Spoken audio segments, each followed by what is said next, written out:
itu apa? Wajib syukur itu ada selawatnya. Tola'al badru alaina, itulah dia selawat dari Rasulullah kota Madinah. Ya, itu dia kata-katanya wajib syukur alaina min saniyatil wada. Ayatnya tahu kan? Selawat itu tahu kan? Selawat kota Madinah. Kasih tahu aja setiap hari Selasa selawat di atas. Itu selawat itu disambut Nabi Muhammad dari kota Madinah. Bayangkan kita disambut kita menyambut Rasulullah di alam apa nih? Alam rohani nanti. Kita disambut, waduh enak kali rasanya. Gak usah pedulikan lagi lereng, gak usah pedulikan lagi HP Samsung, gak usah pedulikan. Yang paling kita pedulikan apa? Syafaat. Nur Muhammad, Nur Allah, Nur Nur Ilahi sebenarnya. Tahu kan? Cahaya Allah, cahaya Quran, cahaya apa lagi?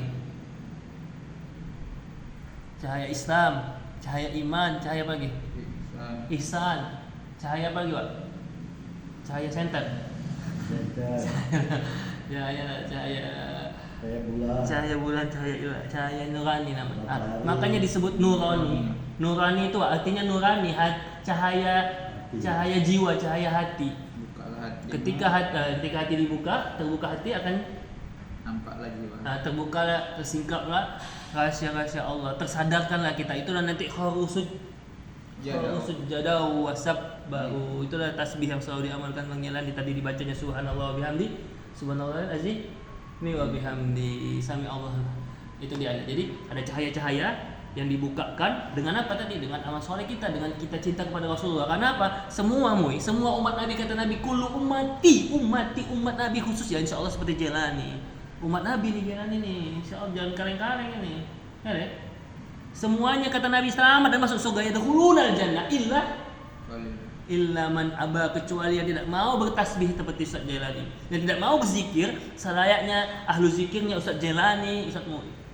Semuanya masuk surga kata Nabi, dijamin Nabi, kecuali mereka yang lalai, yang enggak peduli dengan zikrillah atau amal-amal soleh atau amalan ibadah yang diajarkan Nabi. Tentunya amal yang prioritas.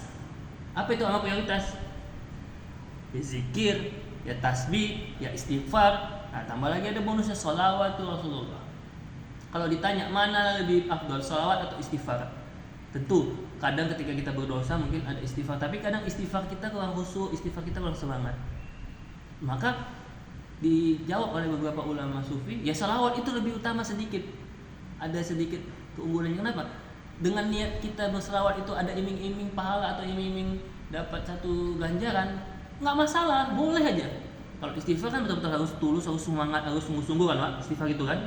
Makanya ada sayyidul istighfar. Tapi kalau selawat cuman karena mau senang aja atau karena aku mau dapat pahala, dapat syafaat, itu masih dibolehkan ulama. Jadi lempang selawat itu tidak ada tuntutannya, maka lebih enak kita berselawat. Nah, itulah dia kehebatan dan kemuliaan Nabi Muhammad. Kul ummati yadkhulul jannah, semuanya masuk surga kecuali tadi memang yang berlindunglah kita dari situ. Maka hari ini kita ingat juga bagaimana Nabi Muhammad begitu sedih kali Mu'i. Ketika Nabi Muhammad sudah berusaha untuk menyelamatkan Mu'i, mengajarkan umat Islam, membimbing Jalani untuk bisa minazulumat ilan nur tadi. Akan tetapi apa yang terjadi dengan umat kita sekarang? Makanya di akhir hayat Rasulullah, tahu ceritanya kan, beberapa hari Nabi sebelum meninggal, Pak, sebelum sakaratul mautnya, Nabi kayak khawatir gitu, Pak, sama Ustaz Jalani. Sedih kali Nabi. Kayak mana nanti Jalani ditinggal? Bagaimana nasib Jalani? Tetap enggak dia mau beramal amalan solihat? Tetap enggak masih mau mengaji ke rumah Ustaz Abang Jalani? Mau enggak terus untuk sholatul Jumu'ah ke Indra? Seperti itu. Sedih. Apa kata Nabi? Ummati, nanti umatku, kata Nabi. Wah, mau meninggal pun masih diingatnya umatnya, Pak. Padahal kan itu bukan urusan Nabi kan, Pak. Ya, Nabi udah berdakwah, udah capek, udah berdarah-darah, Nabi udah dihina, diludahi, dilempar potongan. Cakap sama orang Yahudi, diletakkan potongan di jalan waktu Nabi Muhammad mau ke pajak sekambing. Itulah yang terjadi. Tapi Nabi tetap merasa kayak apa ya, jiwa manusiawinya itu, unsur manusiawinya risau gitu, khawatir dan sedih. Nanti kayak mana nasib, nggak ada aku, sedangkan ada Nabi aja masih ada kadang-kadang yang bahasa Melayunya apa, jelebak, istilahnya gitu. Nauzubillah. Itulah dia akhirnya Kata Nabi, ummati ummati ummati, umatku umatku umatku, yang Nabi doakan supaya bisa selamat, yang bisa nanti di akhirat hanya bisa mendapatkan syafaat, yang hanya bisa dapat pertolongan dari nabinya hanya Nabi Muhammad sallallahu alaihi wasallam. Itulah kita keistimewaan ummatun Rasulullah sallallahu alaihi wasallam. Saking cintanya Nabi kepada umatnya, umatnya pun mencintainya dengan seluruh jiwa raganya.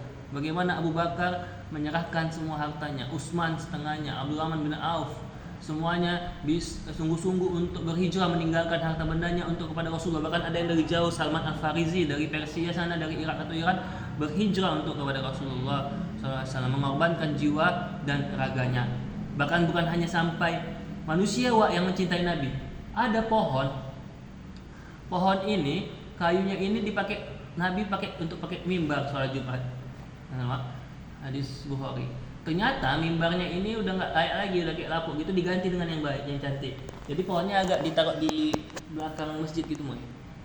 Ternyata nggak berapa lama, seminggu 2 minggu Nabi khotib tuh, mungkin hari satu minggunya lagi, beberapa hari setelahnya lah, Jumat, khotib Jumat. Ketika Nabi naik di khotib Jumat itu, kayak pas Nabi ngomong itu, saat Nabi ceramah kayak ada, kita tahu kayak terganggu lah sahabat itu, kayak ada suara-suara nangis, seperti tangis apa nih?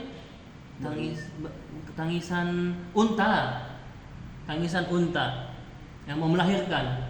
Apa kemarin tangisan? Ya, tangisan unta gitu kan.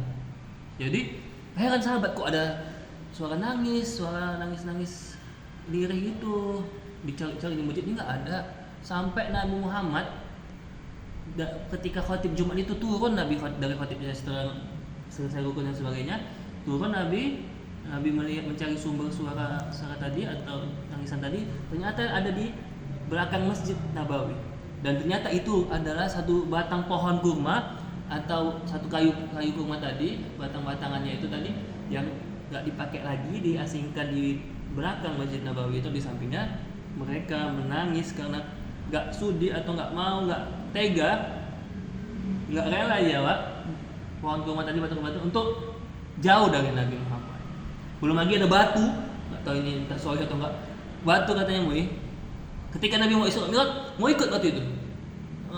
Saking kepengennya sama Nabi, mau mendapatkan keberkahan dari Rasulullah. Itulah dia kehebatan Nabi Muhammad. Banyak lagi, 1000 cerita lagi kisah-kisah Nabi Muhammad yang bisa kita teladani untuk hari ini dan akan datang, yang dimotivasi kita, semangat kita untuk mencintai Nabi. Karena siapa yang cinta pada Nabinya, insya Allah pasti bahagia dalam hidupnya. Muhammadku, dengarlah seruanku, aku rindu padamu.